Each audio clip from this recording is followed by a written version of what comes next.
आइए शुरू करते हैं और उसमें हम क्या क्या समझेंगे।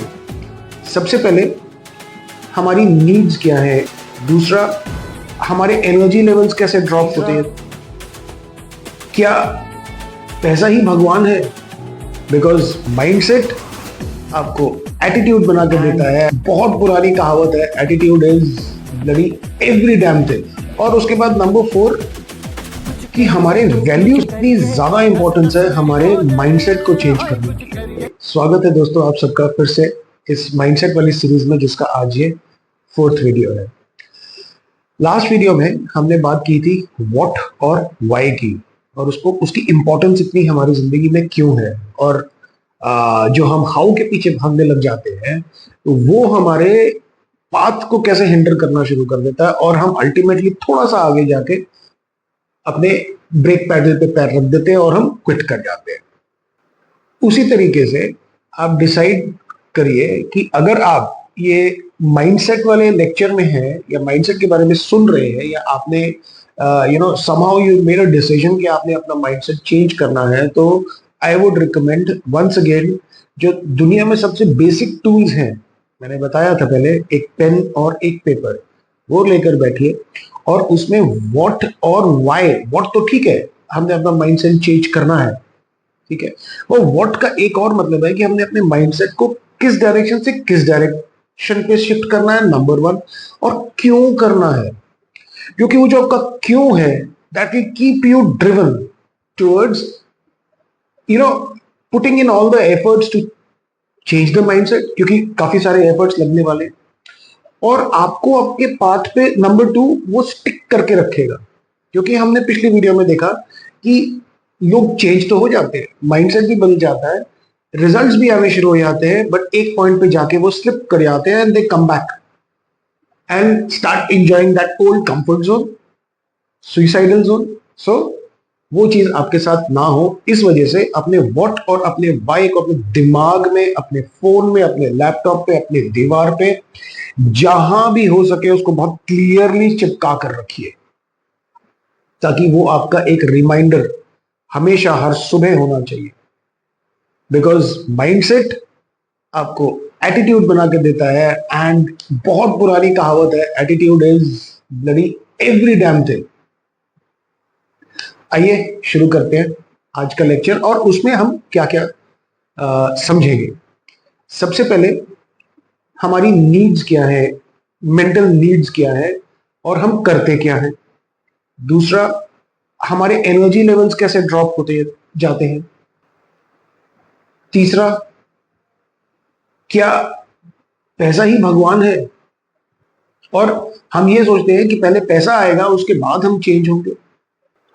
और उसके बाद नंबर 4 कि हमारे वैल्यू सिस्टम की कितनी ज्यादा इंपॉर्टेंस है हमारे माइंडसेट को चेंज करने की। तो आइए सबसे पहले शुरू करते हैं नीड्स से। नॉर्मली 5 तरह की नीड्स जो है वो एक कॉमन देखी गई है रिसर्च के दौरान सब लोगों में। सबसे पहली नीड होती है सर्टेनिटी की, यानी हम ये चाहते हैं कि हम कुछ भी बोलें या कुछ भी करें, वो हमको सोसाइटी से, अपने इन एंड अराउंड से, हम वो जो काम कर रहे हैं उसकी सर्टेनिटी हो सक्सेस की। तो ये एक सर्टेनिटी बायस है। नंबर 2 होता है सिग्निफिकेंस की। हम हमेशा एक सिग्निफिकेंस ढूंढ रहे होते हैं कि हम कोई भी काम करें उसमें हमको एक सिग्निफिकेंस फिर से अपने आसपास से, अपनी सोसाइटी से मिले। तीसरा कनेक्शंस, लव। हाँ, ये आज के दिन में बहुत सारा इमोशंस हमारा ले जाता है, बहुत सारी एनर्जी ले जाता है, और कनेक्शंस आपको बहुत सारी चीजें देंगे भी और बहुत सारी चीजें आपसे छीन के भी ले जाएंगे। ये आपने डिसाइड करना है कि आपको क्या चाहिए। लास्ट के 2 हैं ग्रोथ एंड कंट्रीब्यूशन। अब मैं ये दोनों इतनी जल्दी जल्दी क्यों बोल गया, जबकि मैंने पिछले वीडियोस में डिस्कस किया हुआ था कि आपकी जो लाइफ है उसका जो मेन पर्पस और जो आप गोल डिसाइड कर रहे हो वो एक्चुअली क्रिएटिविटी, ग्रोथ और कंट्रीब्यूशन के बेसिस पे होना चाहिए। लेकिन बहुत सारे लोग जैसे हम लोग 20s में, अर्ली 20s में अपने कॉलेज से बाहर निकले, हाई एनर्जी है, बहुत सारा जोश है, ये करेंगे, वो करेंगे, ये उखाड़ देंगे, वो फाड़ देंगे, कर देंगे, तोड़ देंगे, और उतनी हाई एनर्जी में जो पहली तीन नीड्स हैं, यानी सिग्निफिकेंस हो गया, सर्टेनिटी हो गया, या कनेक्शंस हो गया, इसी में इतनी सारी एनर्जी चली जाती है। अपने आप को हम प्रूव करना चाहते हैं, अपने आप को दिखाना चाहते हैं कि हमको अपने आसपास से एक अप्रिसिएशन मिले, कि by the time you reach your 30s आपकी एनर्जी लेवल्स डाउन हो जाते हैं। और जब आप लर्निंग शुरू कर देते हैं, थोड़ा सा पढ़ना शुरू करते हैं, 4 बुक्स आप पढ़ते हैं, तो फिर आपको समझ में आता है ग्रोथ और कंट्रीब्यूशन के बारे में। अब ग्रोथ और कंट्रीब्यूशन इमीडिएटली आपको ना तो सर्टेनिटी लाके देता है, ना सिग्निफिकेंस लाके देता है, और ना ही कोई कनेक्शन किसी से लाके देता है, राइट? और वो काफी बोरिंग है। तो इस वजह से ज्यादातर लोग, अगर मैं कहूं, near about 90-95% of the people are actually lost in first 3 needs. और जो लास्ट के 2 नीड्स है, या तो उनको क्रॉप अप ही नहीं होते, या अगर हो भी गए तो वो कहते हैं यार अब क्या ही करना। देखिए, 10 साल के टाइम में आप कुछ तो कर ही लोगे, 21-22 साल से शुरू करके 31-32 साल तक, बट क्या कर लोगे, व्हाट? और जो भी आप कर रहे हो वो क्यों कर रहे हो, इसका कोई आइडिया नहीं। और थोड़े टाइम बाद स्टैग्नेशन 100% श्योर है। दूसरा मैंने कहा था, बात करेंगे एनर्जी लेवल्स के बारे में। 20s वाली एनर्जी अगर हमारे को 30s और 40s में भी चाहिए, तो उसके लिए बहुत ज्यादा नहीं, सिर्फ 3 चीजें इंपॉर्टेंट है। और वो तीनों चीजों में से हम एक भी चीज 21 साल से लेके 31, 32, 35 साल तक नहीं करते। सबसे पहला है क्लीन डाइट। हमको तो चिप्स खाने, पिज्जा बर्गर खाने, अरे खाओ भाई साहब, लेकिन वो आपके मेन डाइट में आ गए वड़ा पाव। आप अपनी डाइट का बिल्कुल ध्यान नहीं रख रहे। Number 2, exercise. कितने लोग हैं जो आप में से रेगुलर एक्सरसाइज में जाते हैं, या वॉक पे जाते हैं? या जब मैं एक्सरसाइज की बात करता हूं तो कुछ कुछ ऐसा आप कर रहे हो जिससे यू स्वेट इट आउट। अगर आप वॉक कर रहे हैं तो पसीना आना चाहिए, अगर आप एक्सरसाइज कर रहे हैं तो पसीना आना चाहिए, जिम जा रहे हैं तो पसीना आना चाहिए। Exercise means are you sweating it out? No, we are not. And most important, number 3, which mostly all of you are missing. In fact, I also missed it a lot. Sleep cycle. नींद को तो हम बिल्कुल ही एक ऐसी चीज समझ लेते हैं कि कोई बात नहीं यार, आ जाएगी, ठीक है, कर लेंगे। नींद को हम लोग मिस आउट कर देते हैं, राइट? बट जो स्लीप है वो आपके डेली डिटॉक्स करने के लिए इतनी मदद करता है कि ये अल्टीमेटली आपको जाके अर्ली 30s और मिड 30s में आप इस चीज को नोटिस करोगे। बट अब एक और सबसे बड़ी प्रॉब्लम है कि हम लोग देख भी रहे हैं इस चीज को, क्योंकि बचपन से हमारी डाइट, हमारा स्लीप साइकिल और हमारी एक्सरसाइज पैटर्न नहीं रहा है। अगर हम लोग स्कूल से भी देखें या जिसमें भी देखें, तो जो मिड लाइफ क्राइसिस पहले 38 के एज में आते थे, आज वो मिड लाइफ क्राइसिस 25-28 साल में आने लग गए। Correct me if I am wrong in the comments. तीसरा मिथ, यार सब कुछ कर लेंगे, पहले पैसा तो कमा लें। भाई साहब, पैसे के बारे में एक बहुत ही अच्छी और सुंदर रिसर्च हुई है, and actually that was a big eye opener for my own self. देखो, रिसर्च पे आपको हमेशा ध्यान देना चाहिए, बिकॉज हम ये सोचते हैं कि हमारा दिमाग जिस हिसाब से सोच रहा है, so I am some significant person, और मैं अलग ही हूं, और मेरी समस्या, मेरी प्रॉब्लम्स, मेरा सब कुछ मेरा अलग है। ऐसा नहीं है। There is a certain way by which your brain is designed. There are certain default settings जो आपकी भी है, आपकी भी है, मेरी भी है। अब पैसे का जो सबसे बड़ा मिथ जो खत्म होता है, वो एक लाइन में खत्म हो जाता है भाई साहब। The research outcome was that money will make you of what you are. More money will make you more of what you are.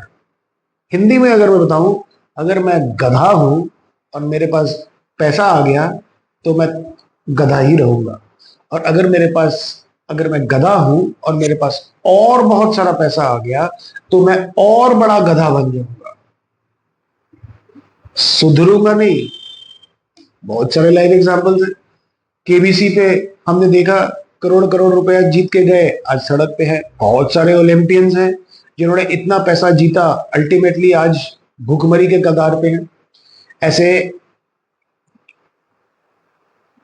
ऐसे दर्जनों एग्जाम्पल्स आपको मिल जाएंगे, दर्जनों एग्जाम्पल्स। अगर मैं एक छोटा मोटा चोर हूं, राइट, कल को मेरे पास थोड़े पैसे मैंने कमा लिए, तो मैं क्या संत बन जाऊंगा? जी नहीं, मैं थोड़ा सा और बड़ा चोर बन जाऊंगा ताकि मैं और पैसा कमाऊं, और उसके बाद डाकू बन जाऊंगा, और उसके बाद एक गैंगस्टर बन जाऊंगा। So this is what your थोड़ा पैसा और थोड़ा पैसा और थोड़ा पैसा जो आपको करता है। सो कंक्लूजन ये आता है कि आप अपनी नीड्स को, अपने वैल्यूज को डिफाइन करो और उस पाथ पर चलो, ताकि 100% डेफिनेट है पैसा तो आप कमाओगे, बट वो पैसा आपको वही बना के देगा जो आप ऑलरेडी हो, एंड मोर ऑफ दैट। सो पहले पैसा कमाएंगे और उसके बाद सोचेंगे? नो, आज सोचो कि आपने कहां जाना है, किस रास्ते पे चलना है पूरी जिंदगी, आने वाले 35 साल। तो उस माइंडसेट के साथ आप उस पाथ पर चलो, so that you become bigger and bigger and bigger on that particular path towards your goal. This is a very important life lesson. So the crux of the matter is that you have to learn to manage yourself first before you step into the world of earning money and making money and keep on making money. Life का सबसे important skill है train your emotions, because आपके attitude, आपके thought process को आपकी feelings और आपके actions के साथ इमोशन कनेक्ट करता है, and emotion is energy in motion.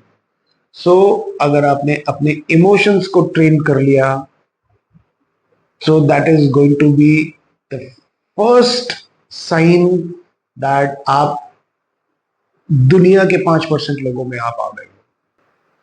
एक चीज हमेशा याद रखिएगा कि दुनिया में there are only 2 types of pains. Number 1, the pain of discipline, and number 2, the pain of regret. अगर दोनों को तोले एक तराजू में, तो पेन ऑफ डिसिप्लिन कुछ ग्राम्स का होगा, लेकिन जो पेन ऑफ रिग्रेट है वो टन्स में होगा. सो लाइफ शुरू करने के पहले decide that attaining and maintaining your discipline of your life is ultimately going to pay you. और फाइनली वैल्यू सिस्टम्स के बारे में बात करते हैं. ये बहुत इंटरेस्टिंग है, जरा ध्यान से सुनिएगा.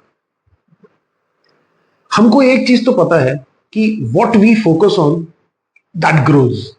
यानी if we focus on shit, the shit grows, right? So ये एक सिंपल फॉर्मूला और एक फंडा है. Let us take 3 scenarios, एक एक करके लेंगे. सवाल एक ही रहेगा, उसके जवाब अलग अलग रहेंगे. सो सवाल ये है कि इस समय आप किस चीज पर फोकस कर रहे हैं? Are you focusing on what you have, और are you focusing on what are you missing? Give an honest answer boss, because most of us are actually focusing on what we are missing. Number 1, इसको एक side पर रखिए. Number 2, same सवाल, what are we focusing on? Are we focusing on the past? Are we focusing on the future? Or are we focusing on the present? ईमानदारी से जवाब दीजिए.